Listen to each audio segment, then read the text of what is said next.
So I want to talk to you about something that I think is very important, and I want to do a deep dive from psychology, maybe a little bit of neuroscience, and obviously Neville's work and manifestation.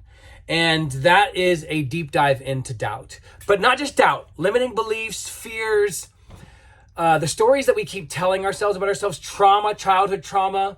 So I do apologize. Maybe this might be a longer one, but I think this is an important one. Because I think what happens a lot of times, especially in manifestation communities, is we like to separate things. So we're kind of told that we should be separating the trauma from ourselves, that we should be separating the fears, we should be separating the doubt, and we should ignore them, right? Now, there is a part where that does become the new way of being, and it's a practice, and it takes time. I know people hate to hear that word, but it does take time. And even, for example, there's a great line from Neville's mentor, Abdullah. And he could have been in conversation with another new thought leader called Walter C. Lanyon. And in this conversation with Walter, he basically says, it shouldn't be surprising to people that it might take a very long time for them to manifest what they desire depending upon what it is. And what he was trying to say is if you have traumatic beliefs that you've housed in your body for 30 to 40 to 50 years, and you're still wondering after 2 or 3 years, why isn't this thing manifesting? You have to turn to the trauma. You have to turn to, I don't believe in what, Carl Jung calls the shadow, or Stutz, the kind of like the famous psychologist right now that Jonah Hill uses, or even the dweller within that Neville refers to.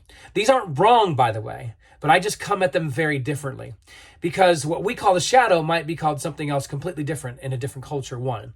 But then two, on top of this, the shadow doesn't have to just include all dark things. It can include a mixture of things, right?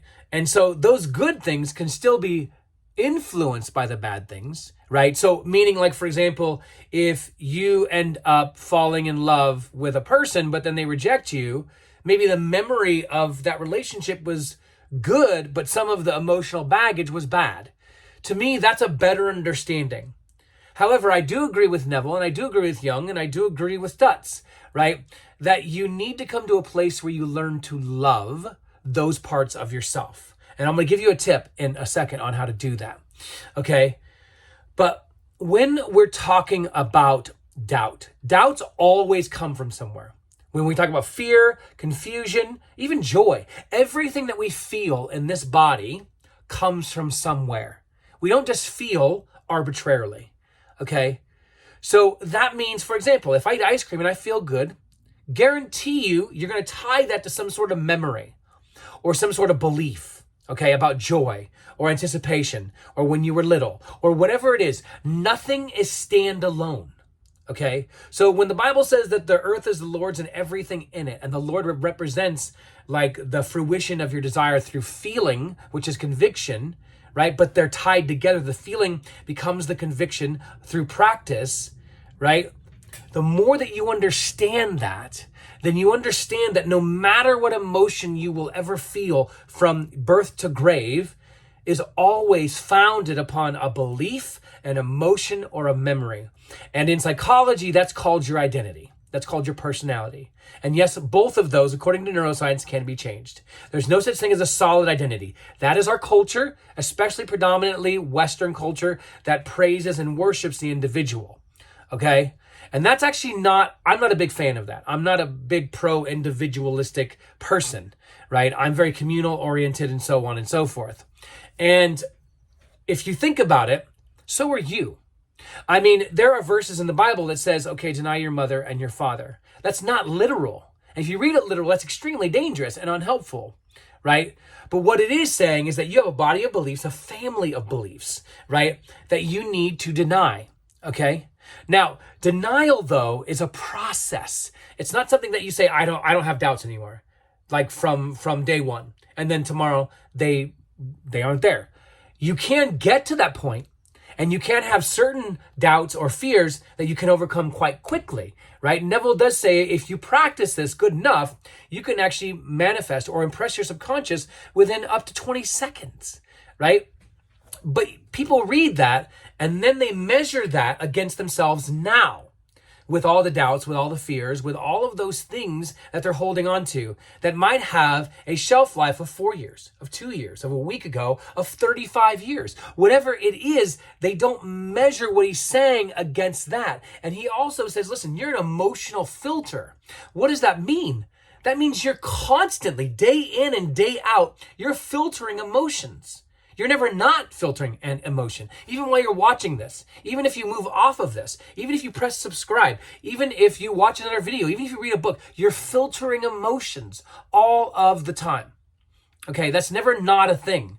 And what we're doing is we're getting good at filtering the emotions. And yes, we're changing our brain patterns because most of the time, and especially in the West, we get taught that our brain is really just kind of a passive thing.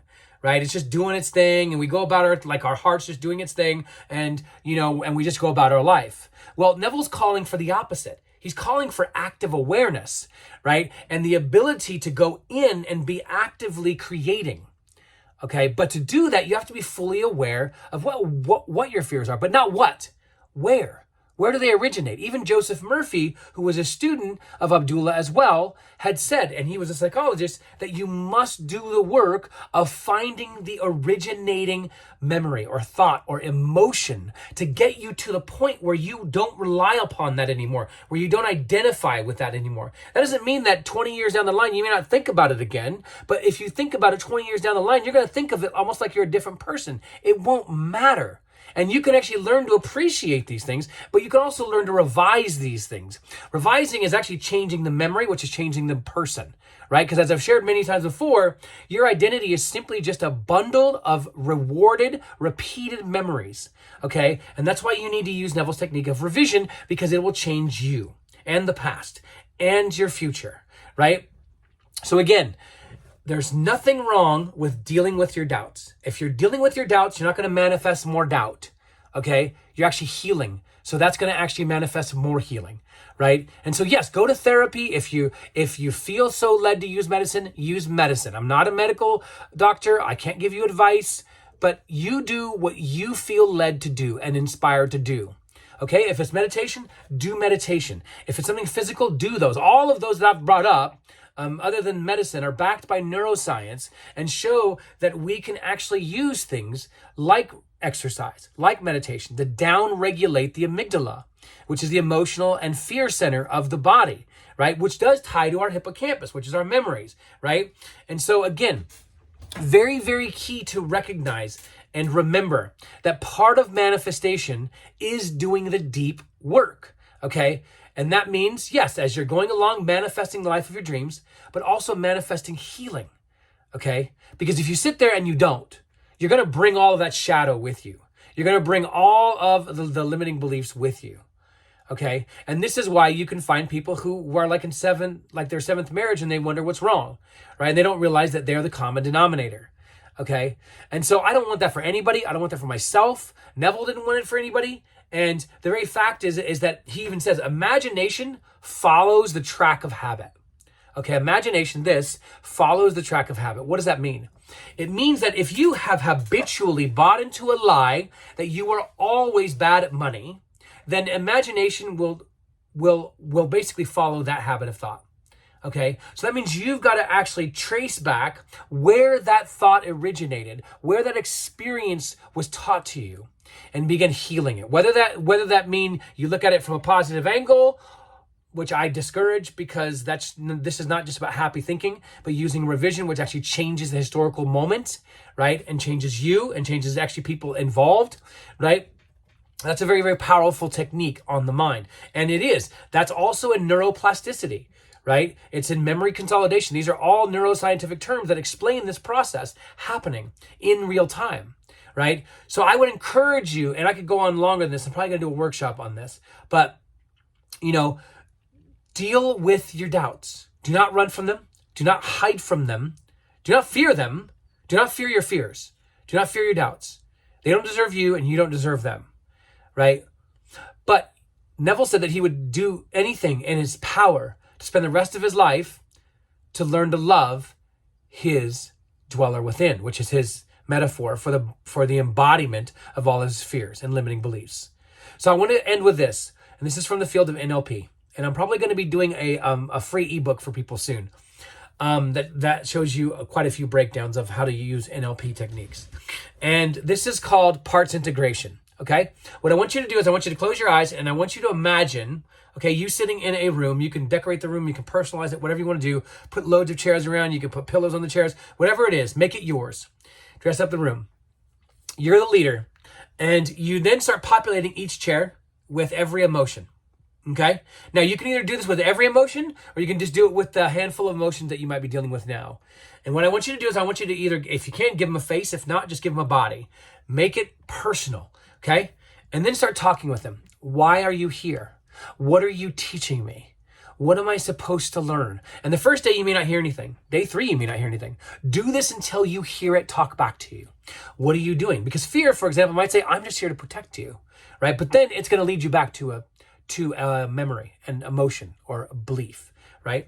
And then you begin the deep work of healing, right?